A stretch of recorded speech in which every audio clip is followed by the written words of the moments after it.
jumping in. Hey, does it say you're live? It says I'm live. Are you live? I'm I think I'm alive. live. I think we got this down now. So I guess so Too we're bad live. Since Michelle's we're not live now, here. and people are like going to check in here in any second. We give them a couple minutes probably because it's still at zero. So, Well, I don't know how I feel about that. Why is it at zero, people? Come on. I thought there was love. If you love us, you need to, check the like button. Check it, give me some thumbs up, give me a love. Don't give me the hate. I want to know you're there. I want to reach out and touch you. ooh, No, never mind. okay. This is going to Never mind. just become creepy. What's it say? No notification for some reason. No notification. Well, there's comes one. I don't know who's on it. Oh, there's two. Now we're starting to pick up. Hey everyone. Yeah, we got a whole everyone too. Well, look, I can jump on too, and now there's three. There you go. So we one part of it is we're not going directly on Michelle's page, so that's probably why not every notification. So anyhow, for those four people that are on now, welcome, welcome to the front porch, where we're business casual and pearls of with pearls of wisdom, right? For those of you Mm-hmm. who are wondering what's going on and you're not seeing Michelle sitting there next to me, Nathan is actually substituting in for Michelle today. He's even got his diamonds and pearls or his denim and pearls thing going on over there. I'm And wearing black pearls today. black Look pearls? good, right? Oh, Black nice. pearls. Oh yeah. So today's topic, motivation, mastering motivation. So where are you? What are you standing up for? Is what's holding you down? Why can't you go forward? We are going to cover a whole bunch of topics today. Um, but Nathan is coming in because Michelle is probably in the recovery room right now. She had a little bit of surgery done on her rotator cuff. And so Nathan's stepping in from where are you at, Portland? Portland, Oregon. I'm not sure why she trusted us to do this, but I'm glad that she did. Yeah, it could get scary by the time we get done with this thing. It'll be perfectly fine. We won't have, we won't have too many issues that are happening today. But I mean, it's a really great topic because truly mastering momentum is a really it's a powerful topic. And you have to understand momentum, I think, in every aspect of your life, right? I mean, if you Right? if you don't have momentum working with you, you're almost working against yourself. Well, I think the interesting thing is the conversation we had beforehand.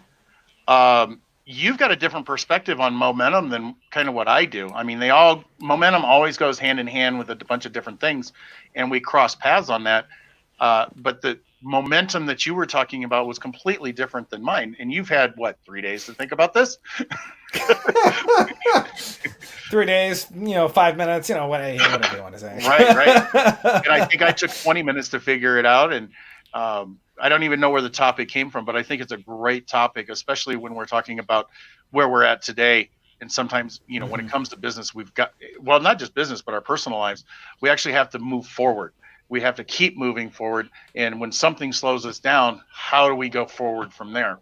So I, at this point, let's just kind of start off with a little introduction of yourself there, Nathan, because I know you're out of Portland. Where else, I hear you take the stage a lot, different things like that. So give me a little bit of your background. Yeah, so I am an international coach, speaker, and trainer. Michelle and I, we went through a similar certification in that realm, and we've been great friends since then. And I've walked with her on her journey for quite some time. And so my main focus is working with individuals, whether they have a business or not, of really unlocking their thinking that prevents them from moving forward. Because I truly believe that our belief drives our behavior, and if our beliefs aren't in alignment with what it is that we want in our life, then we're never going to be able to achieve it. And I think we'll come back to that a little bit later when it comes to this topic of momentum. Is if if you don't have a really powerful reason for why you should move, Hmm. then there's probably not going to be a good reason for you to move. No, I mean, I there's almost always think of it in chocks under the terms. tires. Yeah, there's always chocks under the tires. It's a number of months ago when the whole outbreak happened. people were finding themselves on the couch and they're staring at Netflix, and Netflix was their greatest pal. And then all of a sudden they started realizing that their time is like flying by, and when they wake up in the morning, now it's the evening. What happened to the day? Right. And you get really comfortable in that place, and when you find that comfort piece, you don't really put a lot of effort into moving forward in life. And if you don't have the effort to move forward, then you're going to find yourself in a stagnant place. And so for me, that's really where my focus is as a teacher, as a trainer, but also as a coach, is to motivate people to move forward. Awesome.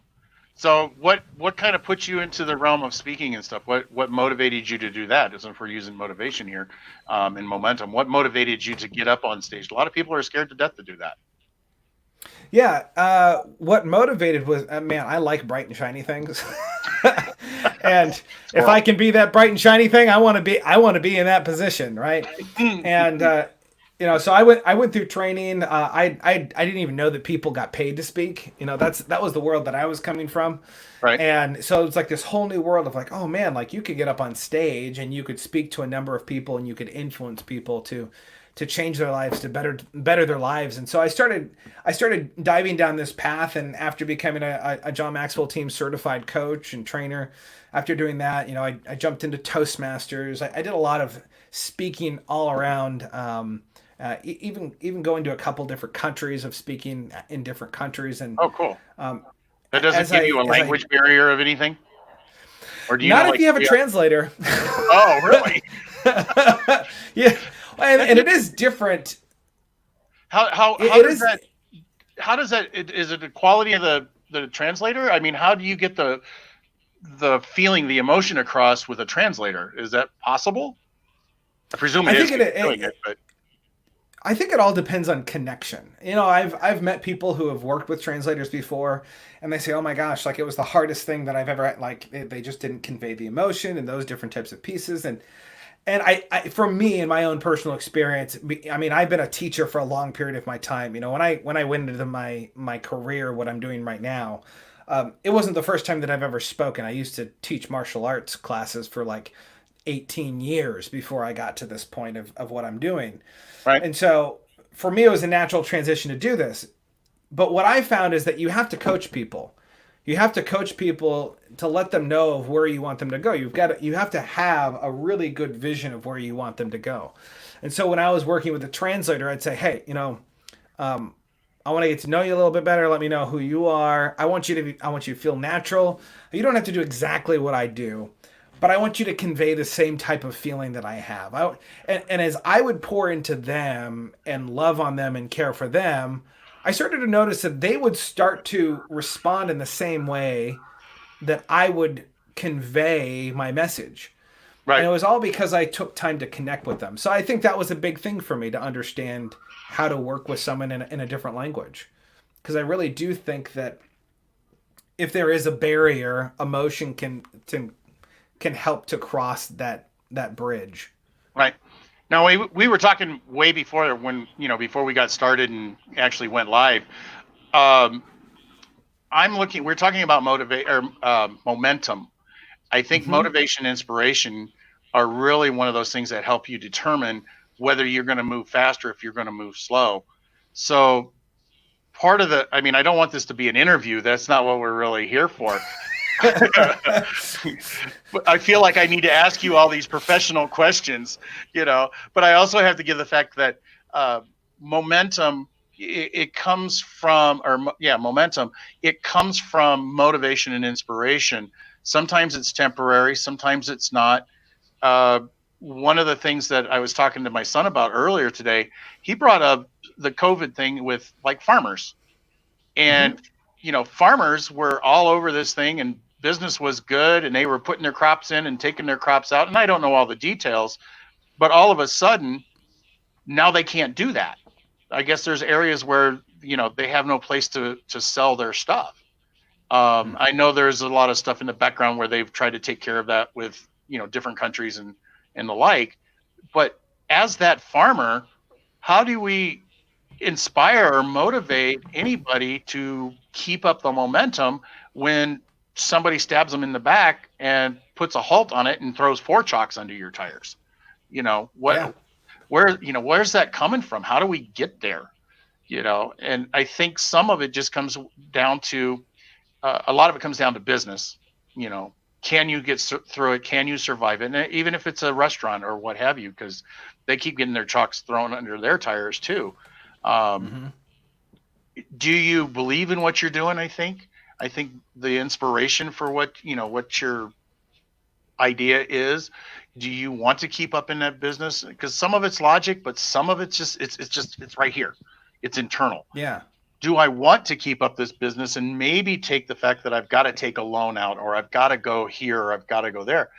So some of it is, a lot of it is just internal. But then again, it's somebody like you and I that may come on, or Michelle, that may come online and go, just two words may get somebody motivated enough to go to the next step and get over that hurdle. Yeah, we were put down, but Michelle said, or Nathan said, you know, I just need to look forward. And boom, they're back in business again.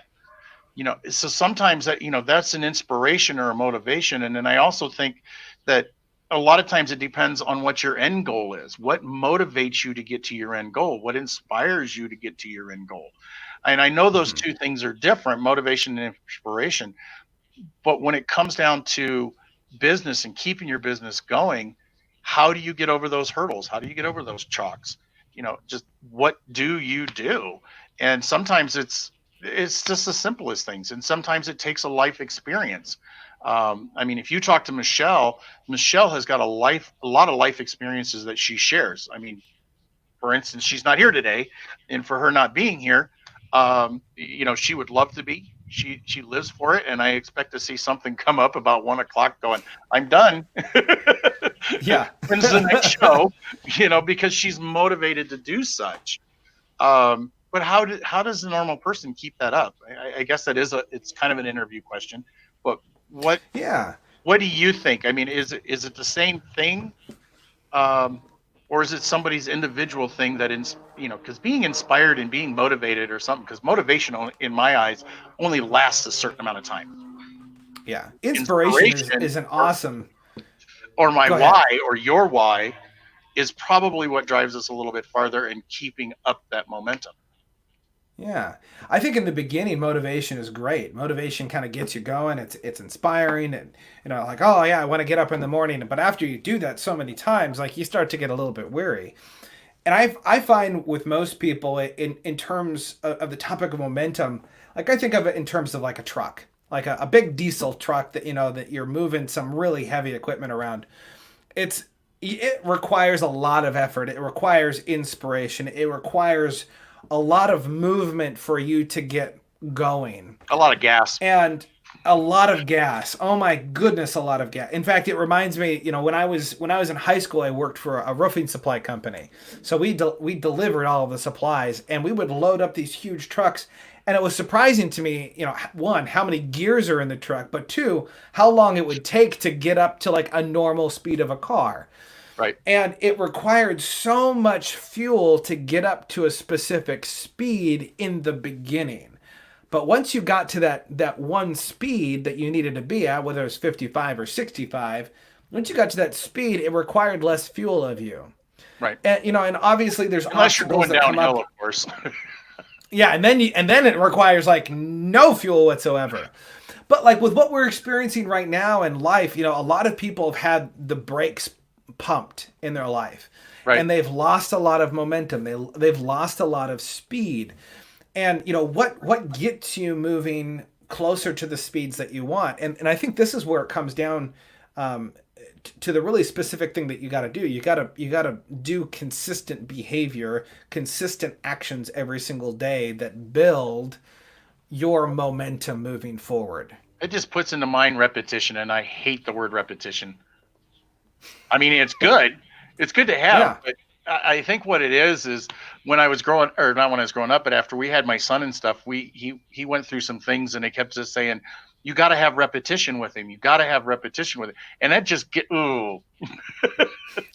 But then again, I know that if you don't have repetition, you don't have consistency, which means you don't have momentum, right?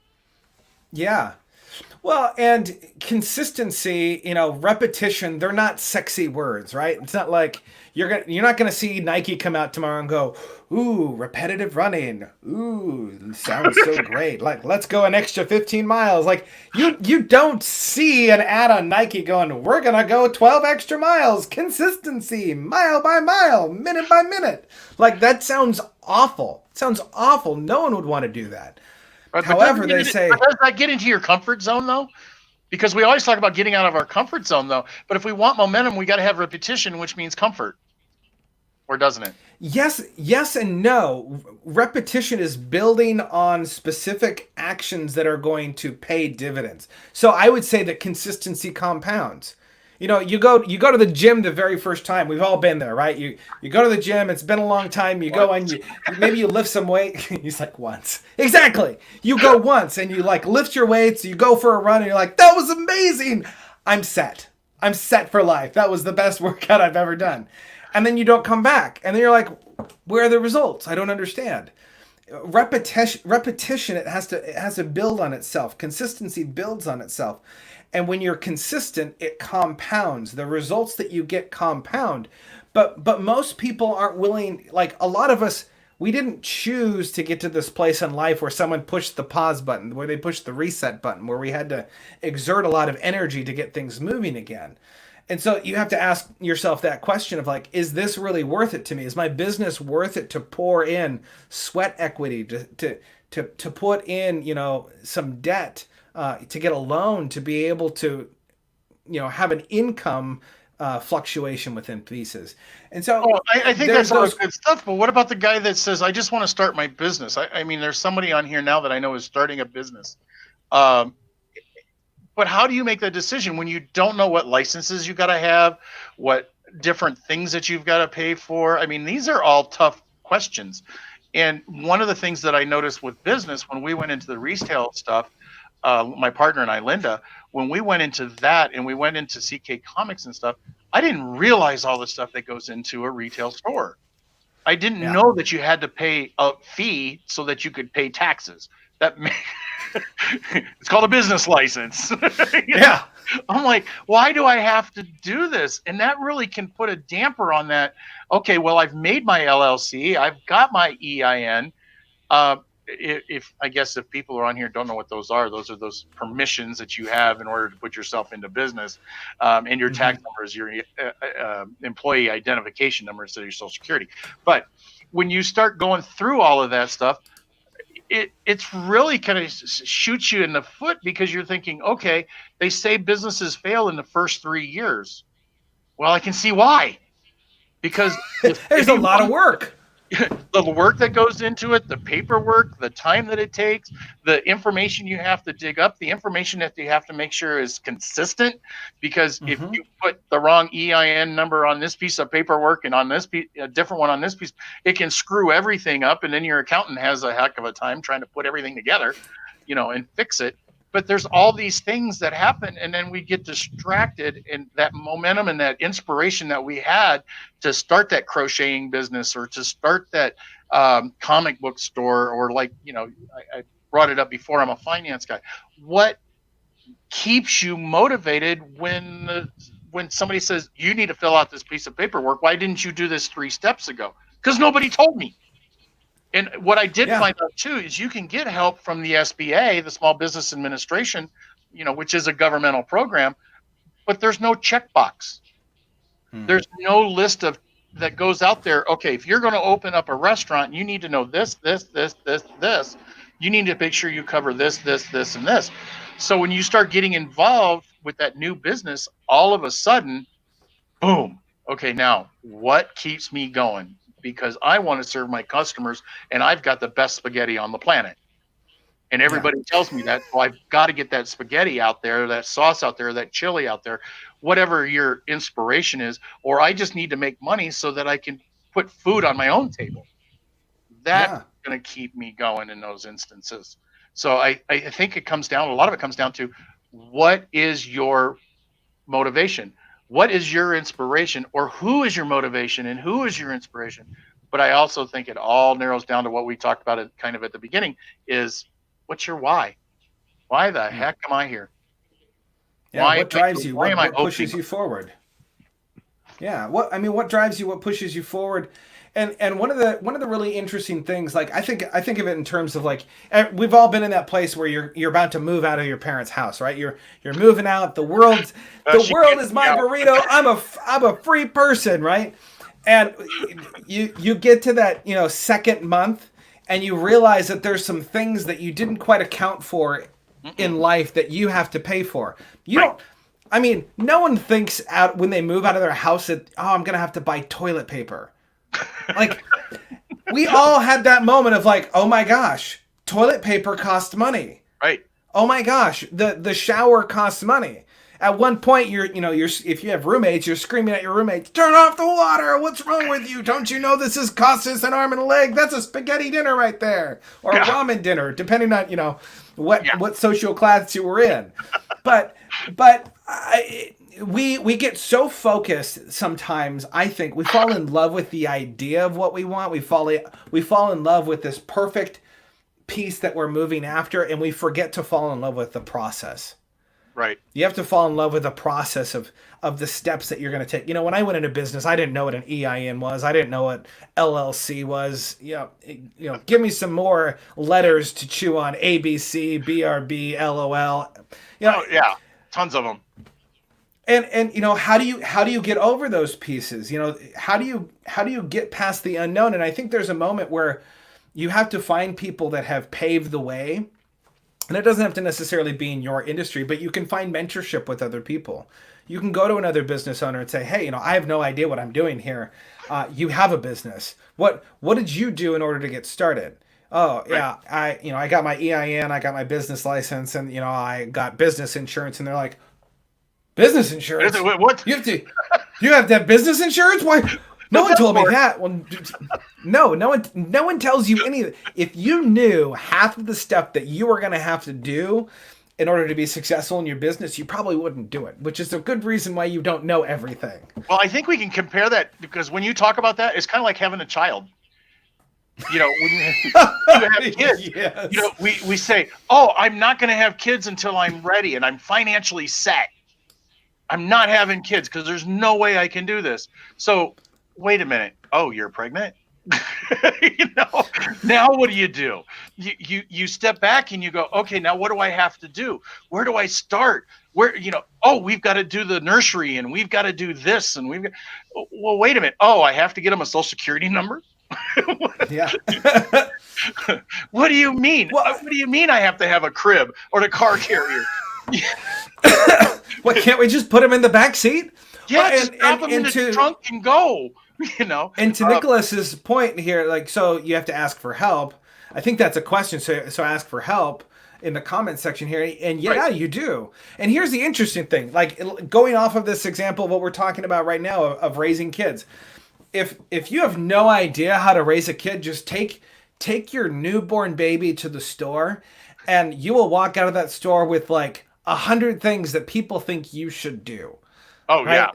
If you put your baby out there and you go, oh, like, I don't really know, how am I supposed to feed it? Like, five moms run around the corner like, let me show you, like, give me that baby, I'll do it for you.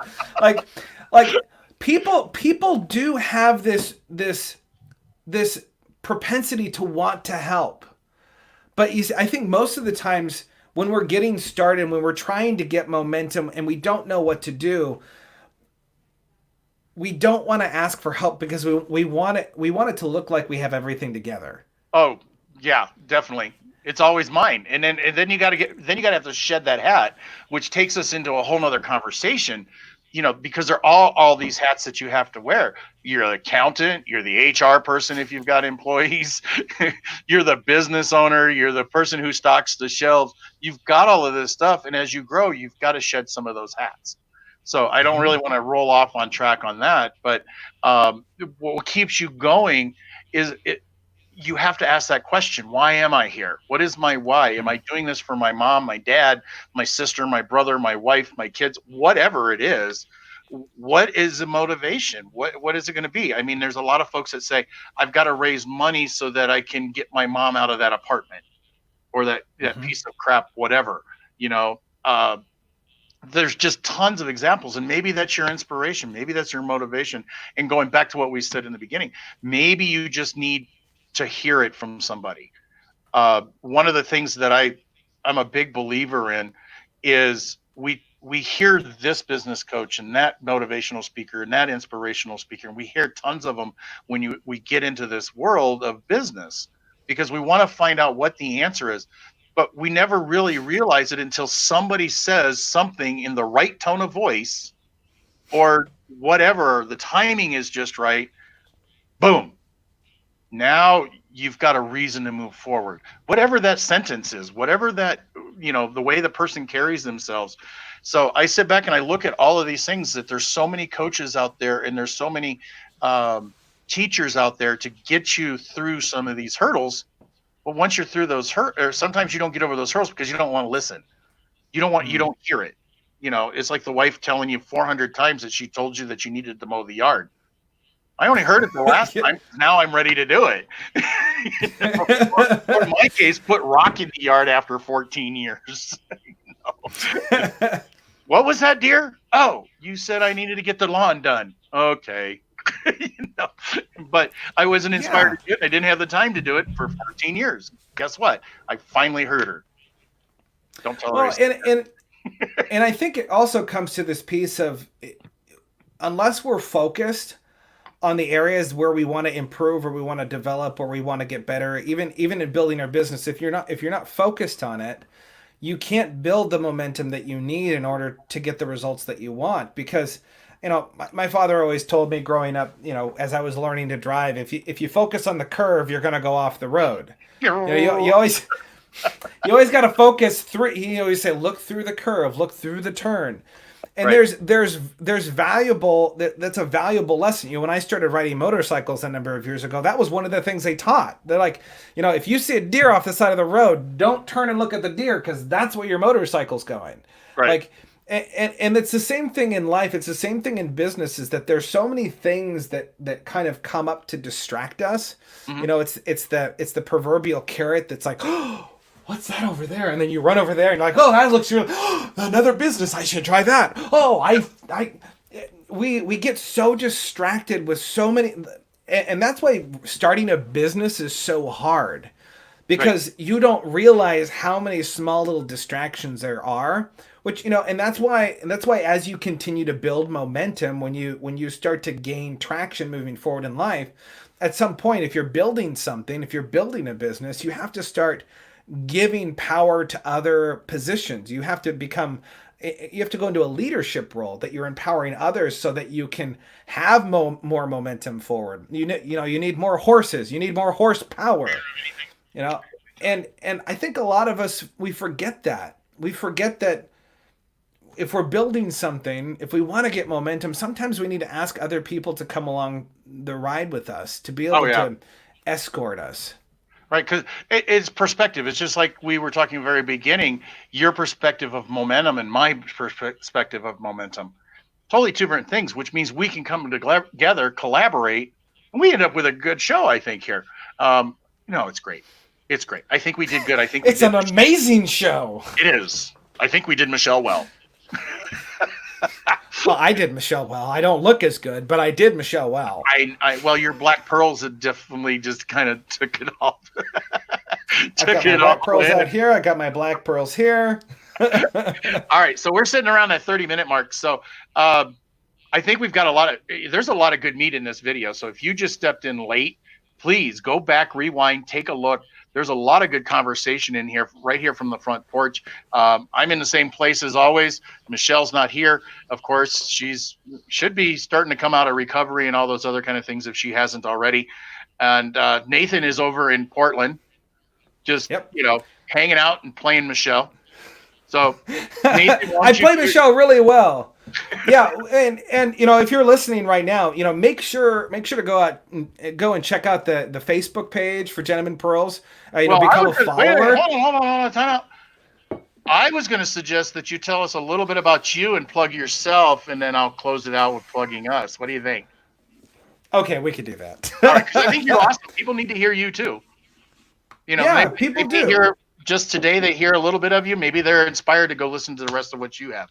or motivated. Yeah, like I said earlier, I'm a firm believer in this idea that belief drives behavior. And if you don't believe that you're worthy enough to have your goal, you're going to self sabotage. If you don't believe like you have the right resources, you're never going to get started.